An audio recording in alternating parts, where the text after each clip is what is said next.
క్రీస్తునాథుని యందు ప్రియ సహోదరి సహోదరులారా, మానవ చరిత్రలో ఒక సార్వత్రిక సత్యం దాగు ఉంది. పేరు కేవలం ఒక పిలుపు మాత్రమే కాదు, అది మనిషి యొక్క వ్యక్తిత్వాన్ని, దిశను తెలియచేస్తూ ఉంది. అలాగే ఒక నానుడి కూడా ఉంది. పేరు నిలవాలి అంటే పని నిలవాలి అని. అంటే చరిత్రలో మన పేరు నిలవాలి అంటే మనం చేసేటువంటి పని అంత అర్థవంతంగా ఉండాలి.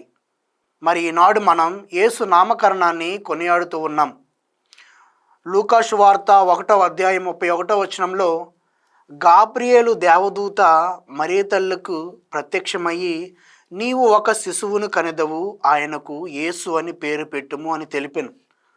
లూకా సువార్త 2వ అధ్యాయం 21వ వచనంలో ధర్మశాస్త్రం ప్రకారం 8వ రోజున సున్నతి సమయంలో ఆ బాలునికి యేసు అని పేరు పెట్టారు అని మనం పరిశుద్ధ గ్రంథంలో చదువుతూ ఉంటాం.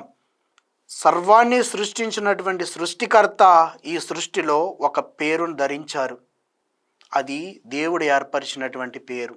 స్వయాన దేవదూతే దేవుని నుండి తీసుకుని వచ్చి మరియ తల్లికి తెలియజేస్తూ ఉన్నారు. మరి ఆ పేరును ఈరోజు ఆ బాలునకు ఇస్తూ ఉన్నారు. దేవుడు మనకు ఇచ్చినటువంటి వాగ్దానం ఈ యేసువు. యేసు అనే పేరు హీబ్రూ భాషలో యెహోషువ అనే పదం నుండి వచ్చింది. యెహోషువ అంటే ప్రభు రక్షిస్తాడు అని అర్థం. మరి యేసు అంటే ఏదో ఒక పేరు మాత్రమే కాదు, ఏదో ఉచ్చారణకు మాత్రం కాదు, అది దేవుడు చేసినటువంటి వాగ్దానం. మనం పాపంలో పడిపోయి బాధల్లో కష్టాల్లో కురుంగిపోయి ఉన్నప్పుడు రక్షకుడిగా మనలోనికి క్రీస్తు ప్రభు వేయించేసి మనలను రక్షిస్తూ ఉన్నాడు. అదే తండ్రి దేవుడు మనకు ఇచ్చినటువంటి వాగ్దానము.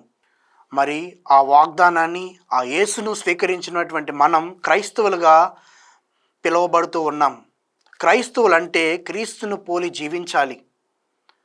అలాగే పౌలు గారు ఫిలిప్పీలకు రాసినటువంటి లేఖ 2వ అధ్యాయం 10వ వచనంలో యేసు నామం ముందు ప్రతి ఒక్కరూ మోకాళ్ళు వంచి ప్రార్థించాలి అని తెలియజేస్తూ ఉన్నారు.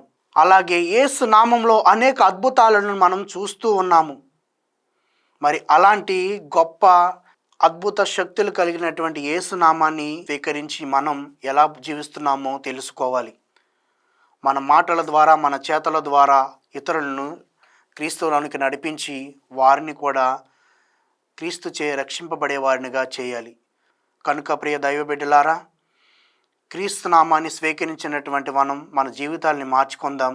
క్రీస్తులో మరింత దృఢంగా నిలబడడానికి ప్రయత్నిద్దాం.